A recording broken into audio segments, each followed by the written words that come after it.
talk to the Shine audience. So, everybody, Mr. Dallas Clayton, the awesome guy. Woo!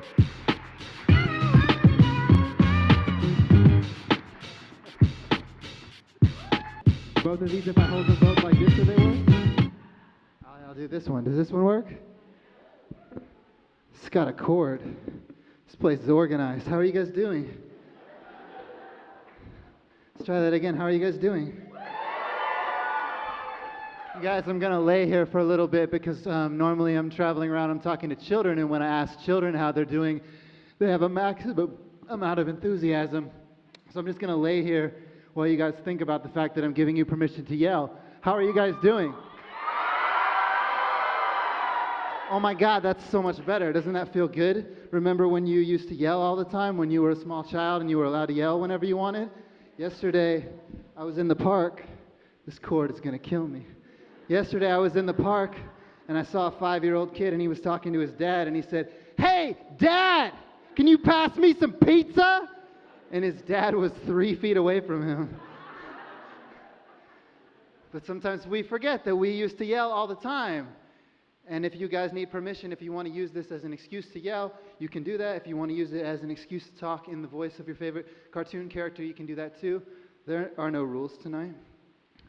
Sometimes we need those excuses, though, those little bits of permission to do whatever we want. I remember when I was in middle school, I went to school in North Carolina, and this girl showed up one day. She was from Florida, and she was a goth, right? Not like a traditional, like the ones that brought down the Roman Empire, but with the black eyeliner, and she had a dog collar with like multiple rings on it for multiple dogs, and she had fishnets on her arms and a Bauhaus t-shirt, and it was before the internet existed. I didn't know what that meant, but I was like, that's a band, and I have to decide whether I like that band based on the font of that band. And I thought it was so cool that she wore how she felt on the inside. She wore it on the outside. I thought that was amazing. And then 6 months later, her best friend, they got in a fight. And her best friend found her old yearbook from when she was in school in Florida. She made photocopies of it and put them all around the school because it turns out before she went to our school, she wasn't a goth at all. She was a cheerleader. A blonde-haired, blue-eyed cheerleader, and everyone was appalled. They were astounded that the 13-year-old girl was still trying to figure out who she was. But I thought it was amazing. That's so cool that she knew this could be a staging point for change, right? She saw this as an opportunity. So perhaps if any of you tonight are on the fence about anything, if you were waiting to find a lucky quarter, heads up, you can use this as that excuse. I will bear that burden because that's what I do. I'm an enabler of things. I'm an encourager. Not that sort of enabler, but an encourager of change. And sometimes we need those excuses. I mean, technically,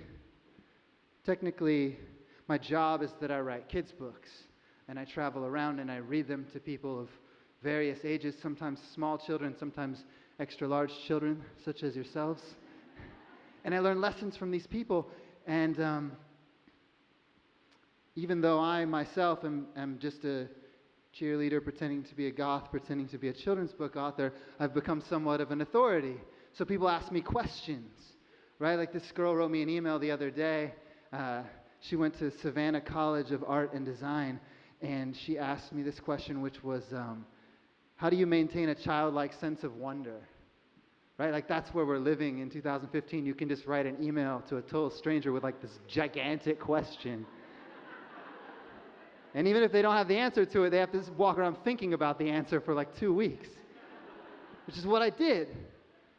I have a son, he's full of wonder. I talk to children, they're full of wonder. I see people all the time that seem like they're full of wonder, and how do you maintain that? And I thought about it for a while, and I realized something. I realized that when you're a child, every day you leave your house and you go out and you have new experiences, right? You go out and you try things for the first time. You touch things. What does that do? What does this camera do? Is this thing hot? Oh, that's hot. This is cold. This is sharp. This is wet. And eventually you start to realize the things that you like. And those things that you like become who you are. But then eventually you pass a point where you start realizing not who you are, but who you think you are, right? You start having these moments where you say things like, well, I've never been there before, but I'm not sure if I really want to go there. I don't really vote that way. I'm pretty sure I'm not going to like it. I don't really hang out with people like that. And you start to put up these walls, right? And with each one of these walls that you put up, you get further and further away from having these childlike experiences, from experiencing these newnesses, right? But what if you left work one day on a Friday and you leave work every day and you take a right instead of a left because there's an app that tells you the quickest way to get home from work? And you decide, I'm going to put the app away and I'm just going to take a left, right?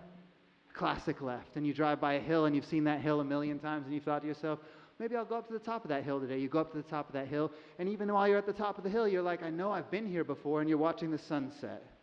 And you're like, I've seen that sunset 1,000 times, but maybe I haven't seen it from this vantage point with this feeling inside me on this day. And as a result of that, you have a feeling that changes your entire life forever. And that happens every day with kids. That happens every day. You're touching new things. You're having new experiences. You're finding out newnesses. And that could be happening every day with us. Or so we think, but maybe it's hard because we know that that's hot and that's cold and that's wet and that's dry. So maybe we have to try harder. Maybe we have to get out of our comfort zones, out of our philosophical comfort zones, our emotional comfort zones, our creative comfort zones, right? Like maybe when you go to the grocery store and the person behind the counter asks you how you're doing and you say fine, right? You say fine because that's what you do in the grocery store. But maybe today you're not feeling fine, so you say to the person behind the counter, you know what, my girlfriend's thinking about leaving me, and I'm pretty sure that my taxes are overdue, and I feel like I'm kind of swimming to the surface right now. So that's how I'm doing. And the person behind the counter says, thanks for treating me like a human being instead of a cashier. My name's Catherine. Nice to meet you. And that could be happening. Now you just made a friend at the grocery store. Or maybe when you go to the gas station and the guy behind the counter says, sure is cold outside, you could say, I wonder how cold it is on the moon. You could say, do you think it's weird that only 12 people have been to the moon and that they're all white men? Like, don't you think it's weird that Jay-Z and Beyonce haven't been to the moon yet? Maybe you and me could get together and create some sort of hashtag Beyonce to the moon campaign, and we could see Beyonce performing all the single ladies in the Sea of Tranquility at some point in our lifetime. Wouldn't that be awesome? And then the guy behind the counter can just say, I don't, and then you can just leave. But you have to stretch that part of your brain. You have to get out of that comfort zone. Like the other day, I saw two women. They were having a 10-minute conversation about area codes. The conversation went like this. Well, I was at 323, and then I switched to 213. My business is 310, but I think I'm really an 818 girl at heart. And I wanted to walk over to them and say, excuse me, ladies, can you guys just do this? Not because I wanted to make fun of them, but because I was just hoping that maybe they were just hoping that someone would ask.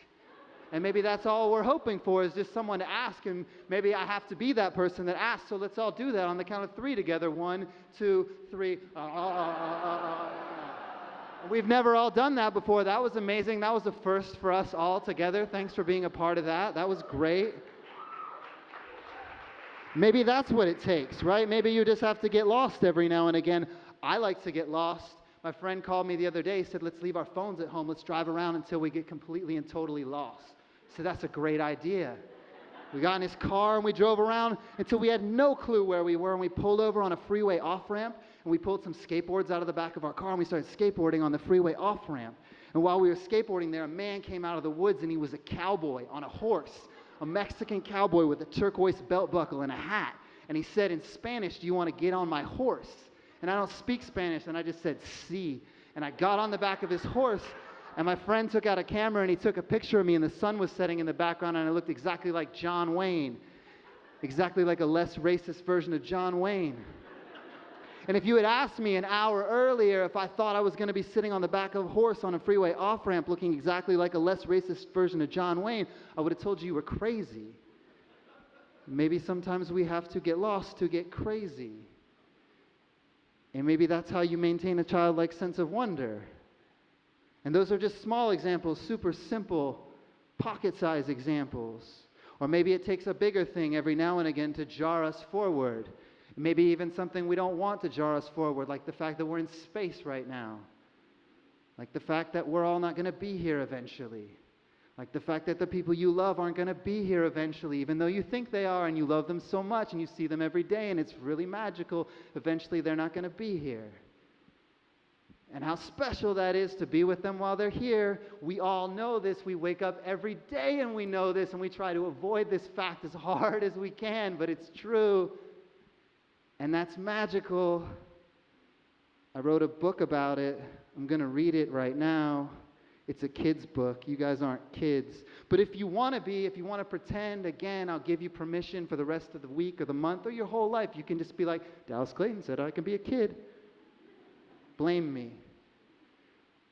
I really want to go into the crowd, so I'm going to try one more time to see if this microphone situation works. This doesn't do anything. This is a piece of shit.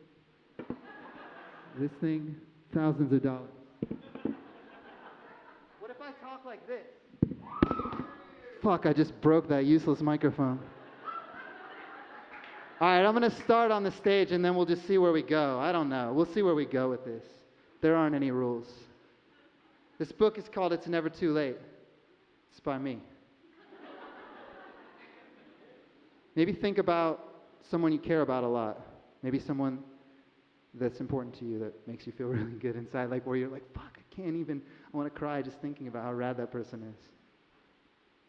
If today was the day that it all came crashing, with thunderclaps and lightning flashing, how would you feel? Where would you stand? Who would you want to hold your hand? What would you care of bills and debt or opinions of people you'd never met? What would you think of the laundry pile or the kitchen sink or the bathroom tile? What would you do with those final hours? Would you lie in the grass?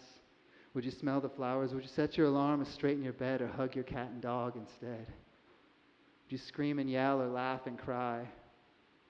Call your friends and say goodbye? And what if the days just kept on going, and day after day there was no way of knowing how it would end or where you would be? Would you still live each hour like a bird in a tree? Because the truth is that nobody knows what to say when the air gets cold and the sky turns gray. The truth is that nobody has all the answers. And everyone's singers. And everyone's dancers. And everyone's sink gets all full of dishes, and everyone's heart gets all full of wishes, and everyone's mind gets all full of mess. And we all read the signs. We all try our best. But it's never too late to say that you care, to call up that someone you wish was still there, and it's never too late to try something new, to do all those things you've been meaning to do, because this is your life. This moment right now, as we sit here, the world is just spinning around, and each moment is a moment that's ticking away. So what will you do, and what will you say, and what will you be, and what will you give, and what will you make of these moments you live? Because you could be anything, and you could be all, and you could be out there just having a ball, and you could be failing and trying again. You could be changing the way it'll end just by telling a story or sharing a smile, sitting and talking and laughing a while. And all the pressure and all the bills and all the traffic and all the ills, those will keep coming. Of this I am certain. But in those last moments, as you draw back the curtain, it's the love you'll remember that you gave and you got, and the times you were certain, and the times you were not, and the times you were open, and the times that you had. You smiled like a child, and you laughed like a dad, and you hugged like a mom, and you cried like a brother. Those are the moments you're going to remember, so go and collect them, create them, and share, find them and pull them right out of the air, shake them and give them to others who care. It's never too late. Too late to begin. Today is the day that the world might end. Or today is the day that the world might start. So live it and love it with all of your heart. The end. Thank you guys so much. You guys were wonderful. Just going to lay here for a minute.